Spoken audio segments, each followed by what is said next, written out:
건물로 비유하고 있습니다. 오늘 저희가 지금 앉아있는 이곳도 건물인데 지금 벽으로 다 가려져 있긴 하지만 이 벽 뒤에는 많은 구조물들이 있죠. 기둥도 있고 또 철골도 있고 또 시멘트, 여러 가지 그 구조물들이 연결되어서 이 건물을 지금 지탱하고 있는 것입니다. 그런데 만약에 아무리 훌륭한 구조물들을 가지고 건물을 지었다고는 해도 만약에 그 구조물들, 그 자재들이 서로 견고하게 잘 연결이 되어 있지 않다면, 잘 이어져 있지 않다면 어떻게 될까요? 그 재료가 아무리 훌륭해도 잘 이어져 있지 않다면 조그만 충격에도 건물은 금방 무너져 내리고 말 것입니다. 오늘 이 본문이 교회를 건물에 비유한 것은 바로 그것에 대한 말씀을 하는 것입니다. 교회란 예수님을 믿는 사람들의 모임이지만 그 모임은 아주 견고하게 연결된 모임이어야 된다는 것입니다. 그래서 만약에 십자가가 걸려있는 커다란 건물에 수많은 사람들이 모여 있다고 해도 그 옆에 앉아 있는 사람들이 누구인지 잘 알지 못하고 관심도 없다면 그곳은 교회일 수 없는 것입니다. 그들은 서로 이어져 있지 않을 뿐만 아니라 관심조차 없기 때문에 그들의 모임은 교회가 될 수 없고 그들이 사용하는 그 건물도 교회가 될 수 없는 것입니다. 맨하탄 112가에 가보면 Saint John of Divine이라고 하는 The Divine이라고 하는 아주 큰 성당이 있습니다. 가보신 분도 있겠지만 그 성당은 캐톨릭 성당이 아니라 성공회, 개신교인 성공회 성당인데 그 크기가 얼마나 큰지 전 세계에서 5번째로 큰 크리스찬 건물이라고 합니다. 그러니까 교회나 성당을 다 합쳐도 5번째로 큰 그런 건물이라는 것입니다. 보신 분들은 알겠지만 그 웅장함과 또 고딕 양식의 아름다움은 세계의 어떤 성당과 비교해도 견주어도 뒤지지 않는 정말 아름다움을 가지고 있습니다. 제가 처음에 거기를 방문했을 때에도 그 안에 들어갔을 때 정말 입이 떡 벌어질 정도로 기둥 하나가 어마어마하게 크고 또 아름답게 장식이 되어 있었습니다. 그런데 그곳에서 예배는 그러면 어떻게 드려질까 궁금했는데 그 광장에서 드려지는 것이 아니라 그 광장의 끝에 붙어 있는 챔버라고 하는 작은 채플에서 예배가 드려진다고 했습니다.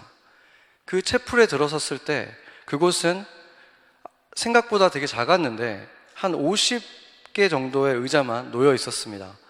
그러니까 지금 저 한쪽 면 정도도 안 되는 정도, 그 정도로 작은 그 챔버에 의자들이 놓여 있었고 거기에 몇몇 분들이 앉아 있었는데 그분들이 관광객인지 또 그곳의 성도들인지는 알 수 없었습니다.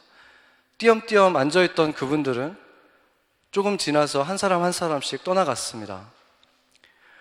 그 건물은 누가 봐도 세계에서 가장 큰 건물 중에 하나, 성당 중에 하나, 교회 중에 하나이고 또 아름다운 십자가와 또 예수 그리스도의 성상들이 있는 건물이었지만 그 순간에 그곳은 결코 성경적 의미의 교회는 아니었던 것입니다. 저를 비롯한 몇몇의 그리스도인들이 그곳에 있었지만 우리는 서로 완벽한 타인에 불과할 뿐 조금도 이어져 있지 않았기 때문에 그곳에서 우리가 기도를 했든 예배를 했든 그곳은 교회가 될 수는 없는 것입니다.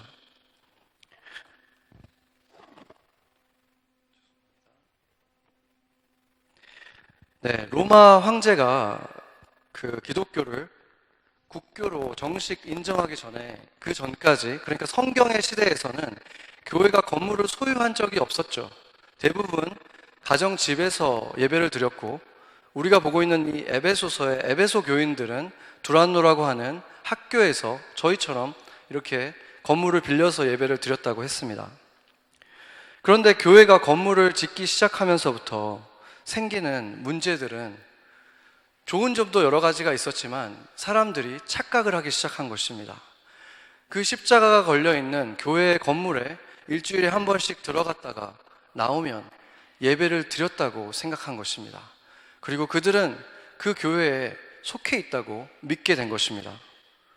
그러나 그 건물이 아무리 아름답게 천상에 있는 궁전을 닮았어도 그곳은 결코 교회가 될 수 없는 이유는 그들이 하나 되지 못할 때, 오늘 본문에서 말한 것처럼 한 사람 한 사람이 연결되어 있지 못하다면 그곳은 교회 건물일지는 몰라도 예배를 드리는 그들이 교회일 수는 없다는 것입니다. 1950년대는 미국 근대 기독교 역사상 가장 역동적이었던 시대라고 할 수 있습니다. 왜냐하면 그때 여러분도 잘 아는 빌리 그레함의 그 전도 집회들이 굉장히 왕성하게 일어나기 시작했고, 또 캠퍼스마다 내비게이터라든지 CCC라든지 이런 파라철치 무브먼트들이 엄청나게 일어서고 있었습니다. 그래서 각 캠퍼스마다 CCC가 없는 곳이 없고 온 전국에 빌리 그레함의 집회들이 열렸고 전 세계까지 뻗어갔습니다. 그 중에서 그 전 세계에서 많은 국가들의 그 CCC와 빌리 그레함의 집회가 이어졌는데 그것 중에 하나가 한국이기도 합니다. 한국에서 지금 큰 교회라고 꼽히는 교회들이 그 CCC의 제자들이었던 분들이 지금 개척하신 교회들이기 때문에 그 영향력이 어마어마했음을 한국인인 우리들이야말로 잘 알고 있습니다. 그런데 그때 그런 엄청난 전도와 부흥 집회가 있었다는 것이 사실은 놀라운 이유는 그때 당시 1950년대 미국인들은 95%가 교회에 적을 두고 있는, 멤버십이 있는 크리스찬들이었다는 사실입니다. 95%의 크리스찬들이 있었던 이 나라에서 전국에 집회를 할 때마다 모여들었던 수만의 사람들은 도대체 어디서 나온 것이고, 캠퍼스마다 사역일을 통해서 예수 그리스도를 영접한 사람들은 도대체 어디서 나온 것입니까? 그들이 과연 예수님을 믿지 않고 교회를 안 다녔던 5%에 속한 사람들이었을까요? 만약에 그랬다면 미국은 100%가 크리스찬인 국가가 되었겠지만 그렇지 않았죠. 그래서 우리가 알 수 있는 것은 그때 그 전도 집회 때마다 수천 명이 나와서 강대상 앞에 서서 예수 그리스도를 영접하고 캠퍼스마다 영접했던 그 모든 사람들은 사실은 교회를 다니고 있었던, 스스로 그리스도인이라고 불렀던 사람들이었다는 사실입니다. 그러나 그 시대의 교회들이 수많은 건물들을 짓고 있었지만 교회가 그냥 건물이었을 뿐, 그 안에서 서로 연결되지 못하고 단지 멤버십만 가지고 있을 뿐 교회가 교회되지 못했을 때, 생명이 흘러가고 있지 못했을 때 그곳에서 구원이 일어나지 못했고 예수님을 인격적으로 만나는 일들이 일어나지 못했기 때문에 하나님께서 바로 그런 파라철치들을 통해서 이 교회들을 새롭게 하셨던 것입니다. 그런데 그 현상 이후에 부작용도 있었습니다. 바로 교회가 아닌 그런 파라철치들을 통해서 예수 그리스도를 인격적으로 만났던 사람들에게 사단이 거짓말을 뿜어대기 시작한 것입니다. 그들 속에 사형리라든지 또 빌리 그레함의 집회 속에서 그들은 분명히 당신이 이제 예수님을 인격적으로 만났다면 교회의 일원이 되어야 합니다, 예수 그리스도를 믿는 다른 사람들과 함께 모여야 합니다라고 분명히 가르쳤지만 그 소리를 듣지 못하게 한 것입니다. 그래서 이제 나는 예수 그리스도를 영접했고 하나님의 자녀가 되었는데 교회 따위는 필요 없다, 교회는 필요 없고 나는 나 스스로 영생을 가지고 있기 때문에 하나님을 나 혼자 만나면 된다 하는, 예수님을 믿는다고 하지만 교회를 다니지 않는 사람들이 급격하게 늘어나기 시작한 것입니다. 그것은 마치 중세시대에 면죄부를 쥐고 있었던 사람처럼 그들을 그렇게 교회를 떠나게 만든 것입니다. 그러면서 그때 교회의 문제들이었다면, 교회의 건물들은 많이 있었고 멤버십을 가진 사람들은 많았지만 그냥 나미널 크리스찬들, 예수님을 인격적으로 만나지 못한 사람들이 너무나 많았던 시대에 바로 그런 일들이 일어났다면, 지금은 한국이나 미국이나 예수님을 믿는다고는 하지만, 개인 인격적으로 만났다고는 하지만 교회를 나가고 있지 않은 소위 가나안 성도라고 불리우는 사람들이 급속도로 늘고 있다는 것입니다. 한국 기독교 신문에 의하면 지금 전체 기독교 인구 중에서, 한국 기독교 인구 중에서 무려 23%에 해당하는 사람들이 교회를 나가지 않는 가나안 성도라고 하고 최근 5년간 그들의 숫자는 2배 이상 증가했다고 합니다. 그럼 미국은 어떻겠습니까? 미국은 그보다 더욱 심각한데, 미국은 여전히 75%에 해당하는 인구의 사람들이 자신을 크리스찬이라고 말하는 나라입니다. 그런데 그들 가운데 거의 절반 가까운 사람들이 교회를 나가지 않는다고 합니다. 물론 교회가 세상을 너무 닮아졌기 때문에, 교회에 문제가 있기 때문에 그렇다고 말할 수 있지만, 그렇다고 해서 예수님이 남겨두신 그리스도의 몸이라고 하는 교회는 여전히 하나님께서 남겨두신 유일한 구원의 열쇠이기 때문에, 교회를 떠나서 예수님을 알고 교회를 떠나서 내가 하나님을 안다고 말할 수가 없는 것입니다. 마태복음 16장 18절에서 19절 말씀을 한번 보겠습니다. 우리가 같이 한번 읽어보겠습니다. 또 내가 내게 이르노니 너는 베드로라. 내가 이 반석 위에 내 교회를 세우리니 음부의 권세가 이기지 못하리라. 내가 천국의 열쇠를 내게 주리니 내가 땅에서 무엇이든지 매면 하늘에서도 매일 것이요 내가 땅에서 무엇이든지 풀면 하늘에서도 풀리리라 하시고, 여기서 지금 베드로에게 말하고 있지만, 베드로가 바로 이 직전에 했던 말이 주는 그리스도시요 살아계신 하나님의 아들입니다 라는 이 고백을 했을 때 지금 예수님께서 베드로에게 이 말을 한 것입니다. 그러니까 이 고백을 하는 사람들을 내가 세울 텐데, 이 고백 위에 내가 사람들을 세울 텐데, 한 사람 한 사람 제자들을 세우는 것이 아니라 그 제자들의 모임, 교회를 세우겠다고 지금 말씀하신 것입니다. 그리고 그 교회에 천국의 열쇠를 주셨다고 말씀하셨습니다. 그 교회에 구원의 길이 있다고 말씀하신 것입니다. 그래서 누군가가 이렇게 문제 많은 교회는 이제 필요하지 않습니다. 나 혼자 말씀 묵상하고 나 혼자 기도하고 예배하면 되는 것이지 교회 가고 싶지 않습니다 라고 이렇게 말한다면 그는 사실은 예수님을 전혀 모르는 사람인 것입니다.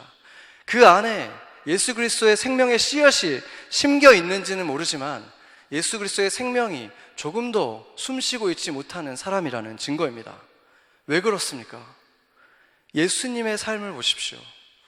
예수님은 공생의 시간 동안에 대부분의 시간을 자신에게 비교하면 문제투성이, 부족함 투성이의 사람들과 대부분의 시간을 함께 보냈습니다.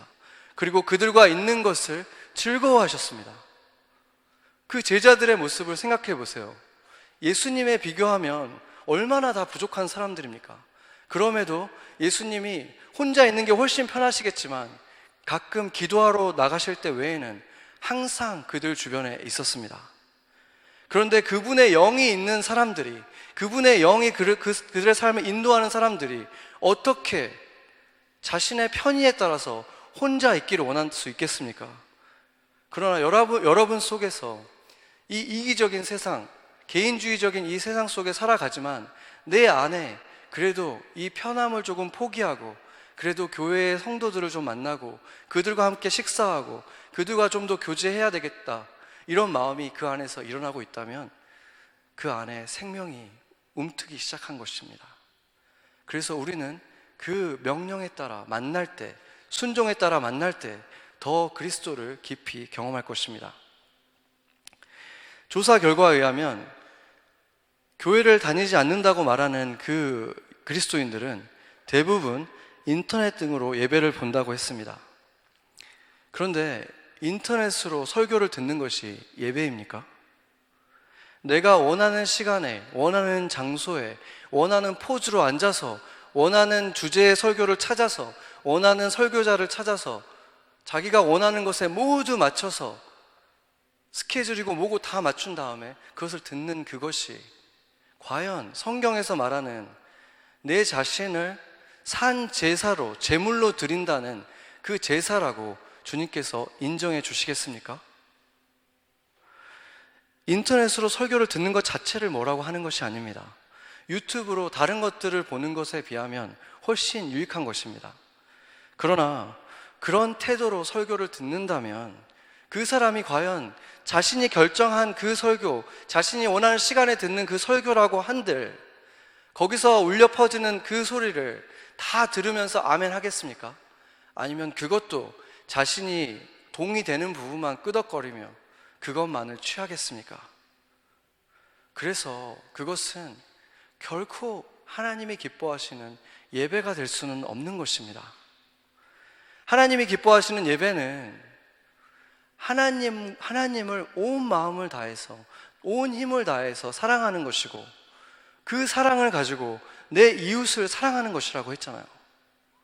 만나지 않는데 어떻게 사랑할 수가 있습니까? 하나님이 너희가 나를 사랑한다면 내 형제를 사랑할 것이라고 했잖아요. 하나님을 사랑하는 방법은 형제 자매를 사랑하는 것이라고 주님께서 말씀하신 거예요. 그런데 혼자서 그렇게 어떻게 그 형제들을 사랑할 것입니까? 그것은 예배가 될 수 없는 것입니다. 그들이 일주일에 몇 개의 설교를 인터넷을 통해서 들었다고 한더라도 그것이 자신의 머리는 채울 수 있을지 모르지만 결코 자신을 굴복시켜 주님의 사람이 되어가는 예배는 될 수 없는 것입니다. 그러한 현상들이 계속 일어나는 것에 대해서 제가 신학교를 다닐 때 한 교수님이 미국을 비롯한 이 영어권, 웨스턴 이 교회들의 개인주의적인 이런 신앙들이 너무나 팽배해지고 있는 것에 대해서 어떤 교수님이 이렇게 말씀하셨습니다. 여러분이 또 아시겠지만 영어를 보면은 2인칭 대명사가 복수하고 단수가 똑같잖아요. you라고 해서 똑같죠.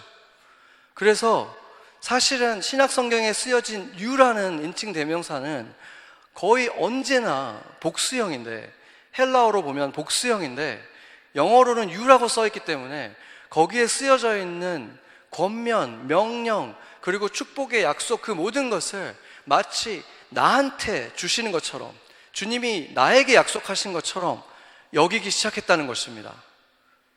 그러나 그것은 분명히 교회를 통해서 나에게 축복이 되어지는 것이지 나 혼자 1대1로 주님에게 받는 것이 아니라는 것입니다. 이렇게 질문할 수 있죠. 고린도전서 3장 16절에 너희들이 다 성전이라고 하지 않았습니까? 우리 한 사람 한 사람이 성전이 아닙니까? 라고 말할 수 있죠. 한번 같이 보겠습니다. 같이 읽어보겠습니다. 너희는 너희가 하나님의 성전인 것과 하나님의 성령이 너희 안에 계시는 것을 알지 못하느냐, 이렇게 말하고 있는데, 여기에서 너희라고 돼 있는 이거를 영어는 이렇게 그냥 you라고 돼 있죠. you라고 돼 있는데 이것이 헬라어로 보면 복수형 2인칭 대명사예요. 그러니까 너희들이라는 얘기예요. 그래서 너희들이 되고 나면은 God's temple도 사실은 복수형이 되어야 하는데 temple은 그냥 싱글로 나온이죠. 그러니까 너희들이 모여서 만들어지는 것이 하나님의 성전, 하나의 성전이라는 것입니다.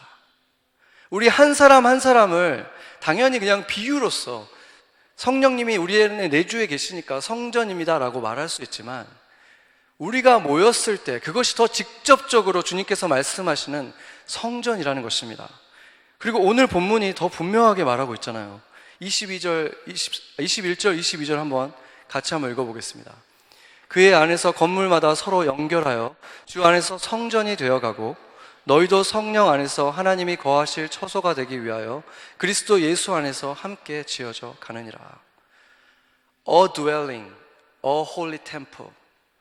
우리가 모여서 이어져서 만들어진 그 건물이 하나의 성전이라는 것입니다. 주님께서 교회를 남겨두셨지, 우리에게 약속을 주셨지, 나 한 사람 한 사람에게 주신 게 아니라는 것입니다. 그래서 교회를 떠나서 나 혼자 신앙생활을 한다는 것은 그 안에 씨앗은 심겨져 있을지 모르지만 결코 그 생명이 그 삶 안에서 역사할 수는 없는 것입니다. 능력이 주어질 수도 없는 것입니다.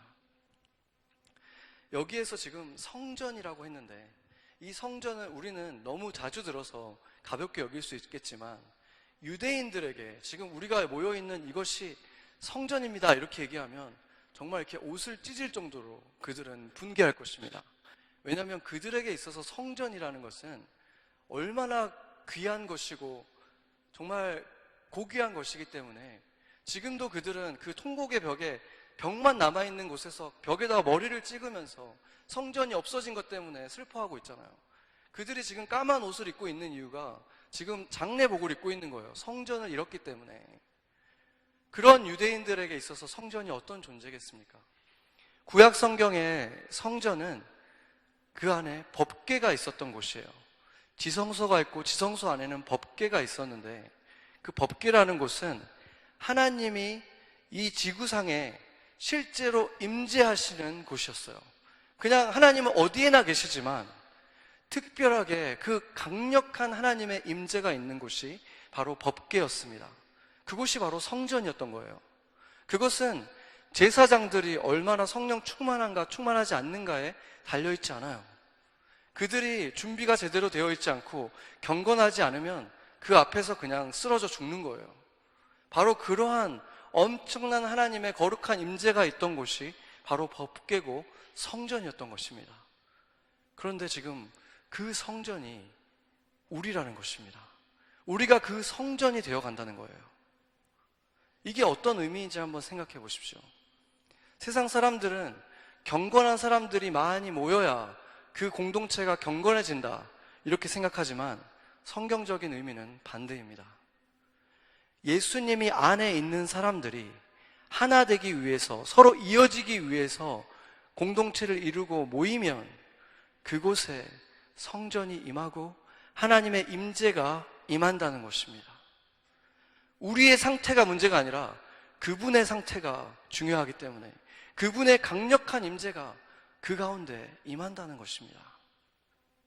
그것이 얼마나 영광스러운 축복입니까? 그 성전이 지금 이곳에 임한다는 것입니다. 우리가 연결될 때, 같은 예배당에 앉아 있어도 서로에게 관심이 없고 교회에 매주 나오고 있어도 사실은 그 공동체 안에 속해 있지 않다면 그들은 은혜의 맛을 볼 수는 있겠지만 실제로 그 강력한 성전에 임하시는 하나님의 임재를 경험할 수는 없는 것입니다. 이곳에 있는 여러분들 중에서도 어떤 분들은 더 깊이 연결되어 있어서 그 임재를 지금 더 강력하게 경험하고 있을 것이고, 느슨하게 연결되어 있거나 아예 그냥 앉아만 있는 분들은 그냥 다른 사람들에게 임하는 그 은혜의 맛만을 경험하는 것이지 실제 하나님의 그 강력한 임재를 경험하지는 못하는 것입니다. 그래서 주님께서 교회가 성전이 되어야 한다라고 말하는 것입니다. 오늘 본문은 되어 가고 있다라고 말하고 있습니다. 그렇다면 우리는 그 과정 속에 있는 것입니다. 우리 교회는 어디에 있나? 교회들이 만약에 하나 되는 것을 포기하고 그냥 좋은 서비스를 제공하고 그냥 그 자리에 앉아있는 사람들의 숫자만을 늘리는데 집중한다면 그 사람들은 편하게 예배드릴 수 있고 누구에게 관심을 가질 필요도 없고 줄 필요도 없으니까 점점 더 편해는 지겠지만, 사람은 늘어갈 수 있겠지만 그곳은 교회가 존재할 수 없는 것이고 그 예배는 진정한 예배가 될 수 없는 것입니다. 그래서 주님께서 우리에게 성전이 되어야 한다, 너희가 이어져야 한다, 견고하게 이어져야 한다, 만날 때마다 조금씩 더 이어져야 한다 라고 말하는 것입니다. 주님께서 너희가 모이기를 힘쓰라고 말씀하신 이유가, 그렇게 모이기를 힘써서 너희가 점점 더 하나 되어 갈 때, 모임 때마다 너희가 나올 때 그곳에 임재하시는 그 하나님의 거룩한 임재, 가득한 임재를 경험하기를 간절히 원하시는 것입니다. 여러분은 어디에 있습니까? 여러분은 이곳에 그냥 앉아 있습니까? 아니면 교회에 속해 있습니까? 우리 교회는 건물이 따로 없기 때문에 수요일 날은 35가의 한 건물에서 사립학교에서 모이고 있고, 주일 날은 여기서 모이고, 금요일 날은 또 순모임은 또 44가의 어떤 장소를 빌려서 모이는데, 그때 우리가 예수님의 이름으로 하나 되기 위해서 모였을 때 그것이 교회 되는 것을 수요일에도 경험했고 금요일에도 경험했고 지금도 저는 그 임재를 경험하고 있습니다. 여러분이 하나님의 임재를 사모한다면 그냥 내 안에 성령 충만, 이게 아니라 하나님의 임재를 경험하고 나면 우리는 일상에서도 충만하지 않을 수가 없는 것입니다. 마치 모세가 시내산에서 하나님의 임재를 경험하고 내려왔을 때 사람들이 수건으로 얼굴을 덮었잖아요. 그 임재가 너무 강해서, 그 거룩함 때문에. 우리가 교회가 되어서 모임을 한다면 그 모임 때마다 우리에게 일어나는 일들이 바로 그러한 하나님의 거룩한 임재, 그리고 우리가 바로 세상 속에 흩어졌을 때 바로 그 빛을 발하는 존재들로 살아갈 수 있게 되는 것입니다. 그때 교회가 정말 만물 안에서 만물을 충만하게 하시는 하나님의 그리스도의 몸이 될 수 있는 것입니다.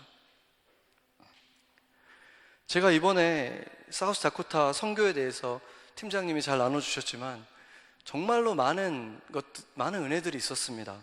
특별히 가장 기뻤던 것은 팀들이 하나 되는 것이 너무 기뻤어요.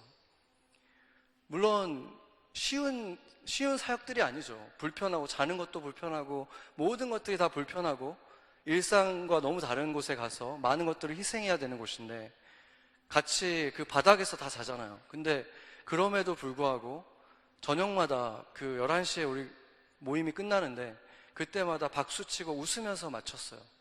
그것이 너무 기뻤고, 또 아까도 말했지만 정말 그 마지막에 우리가 비행기에 문제가 생겨서 공항에서 노숙을 했잖아요.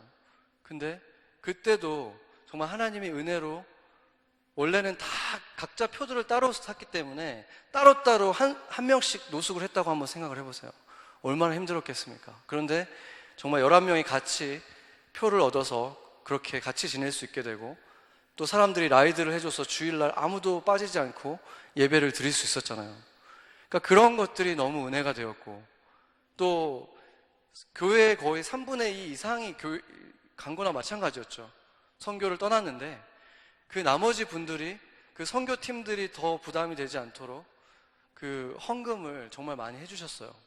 숫자에 비하면 정말 다른 때 어느 때보다도 많이 헌신적으로 헌금을 해주셔서 정말 떡볶이 하나를 드시면서도 막 거의 20개어치 그 떡볶이 값을 내시면서 그렇게 헌금을 해주셔서 저희가 정말 부족함 없이 하고 돌아온 것입니다. 바로 그런 것이 자기가 직접 가서 그 은혜들을 경험할 수도 없는데도 불구하고 그것들을 자기가 할 수 있는 방식으로 이 선교를 돕는 이러한 모습이 바로 교회가 하나 되는 정말 아름다운 모습이었다고 생각합니다. 그것이 저를 정말 기쁘게 했고 주님을 기쁘게 했다고 생각합니다. 그래서 교회는 이렇게 하나 될 때, 한 사람 한 사람이 뛰어난 어떤 것보다도 아무리 최고급 자재들을 써도 그들이 잘 연결되어 있지 않으면 작은 울림에도 흔들리고 무너지는 것처럼 교회도 한 사람 한 사람의 훌륭함이 중요한 것이 아니라 우리가 얼마나 끈끈하게 연결되어 있는가가 중요하다는 것입니다. 우리가 끈끈하게 연결할 때 성전이 되어지는 것이고 정말로 그리스도의 몸다운 교회가 되는 것입니다. 여러분은 지금 우리와 함께 성전을 경험하고 계십니까? 하나님의 임재를 경험하고 계십니까? 아니면 이 자리에 앉아는 있지만 아직 연결되지 못해서, 교회에 속하지 못해서 지금 하나님의 임재를 맛만 보고 있습니까? 주님께서 오늘 이 시간을 통해서 여러분에게 도전하실 때, 우리가 함께 기도할 때, 내가 이제는 교회 안에 들어가겠습니다. 내가 이제는 성전을 만들어가는 하나의 구조물이 되겠습니다 라고 고백하는 시간 되면 좋겠습니다. 같이 기도하시겠습니다.